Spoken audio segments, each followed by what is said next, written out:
Hello everybody, this is Ron. I'm recording the first video of this channel. It's an unboxing video of this Tamiya model kit. I will build this plane the coming months. You can expect more videos like this. I also will show my builds and techniques that I use. My main interests are World War II ships and World War II fighter planes. Let's have a closer look at the box. We can see the plane itself and an American bomber hit by this plane. At the side we see the camouflage pattern and the second choice of camouflage pattern, all in bare metal but with some stripes or camouflage, green camouflage sprayed on it. This is something remarkable at this plane. It has a transparent side wall, so you can see the engine and inside of the cockpit only at one side of the plane. So now we can open the box and have a look inside.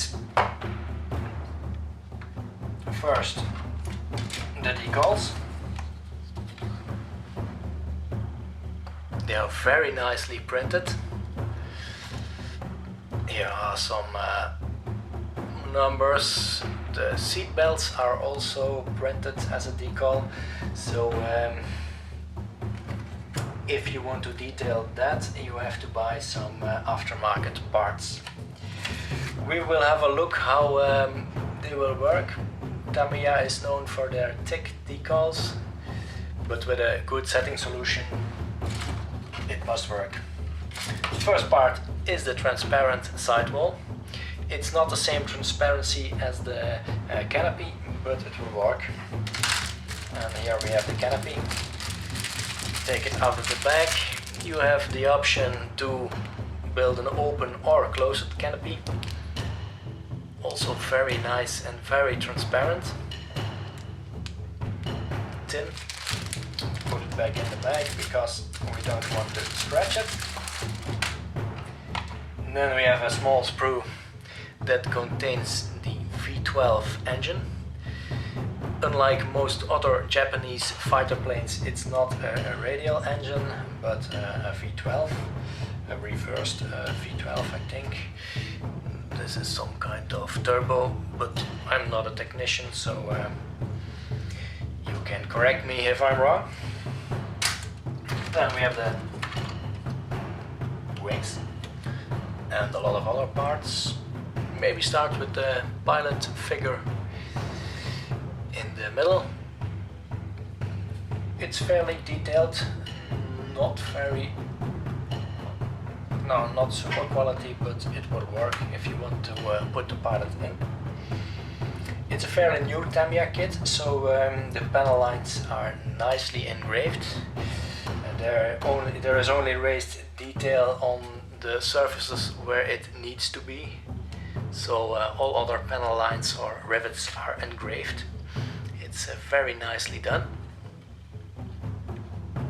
We have a drop tank, two drop tanks, parts for the landing gear and some other parts for the cockpit. And then the last sprue, the main fuselage halves, the parts for the guns, some parts for the other side, the propeller molded in one piece, so no problem aligning the prop blades here. Some details for the cockpit, also very nicely done, like we can expect in a Tamiya kit. Reminds me of the price, I think it's on the box. I paid 50 euros for it, so it's not cheap, but we can expect it to be very easy and good build with this kit. Then we have the instructions. Again, the box art on top, some precautions, and then the paints that are necessary to build this kit, like Tamiya suggests it's so they only use their own paint numbers. I mostly use Tamiya paints and well, some Vallejo paints. It depends, but I have a lot of Tamiya, so it will be no problem. You can use other paints, but you will have to use a paint conversion chart you can find on the internet to find the right colors. So, assembly, it's a booklet, so you can open it. I don't really like this kind of layout, but it's the way Tamiya does it. They start with the building of the cockpit, like most planes. Then we go to the main fuselage, the engine, and then the wings, and at the end we go to the landing gear. And the cockpit canopy will be placed on top of it, open or closed, so you can choose that.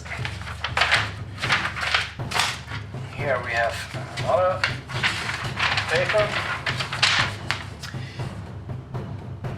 It's the camouflage pattern.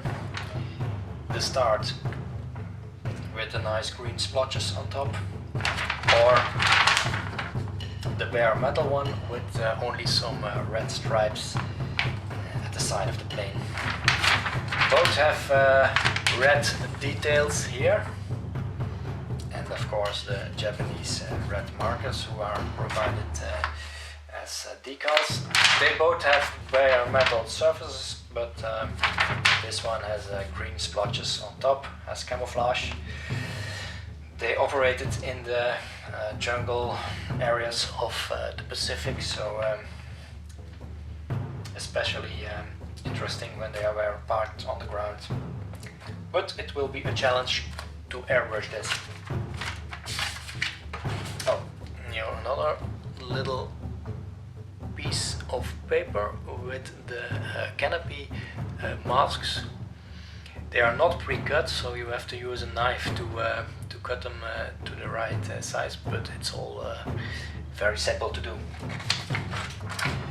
And last but not least, background information in Japanese, in English, in German, and in French. So you can learn something, some history about the plane. A very nice kit, looking forward to build it. That's all for this box. I will close it up. First I have to finish my Nakajima float plane I'm working on at the moment. When that's finished, I will start with this kit. You will be seeing some build videos of that very soon. Thanks for watching and see you next time. Goodbye.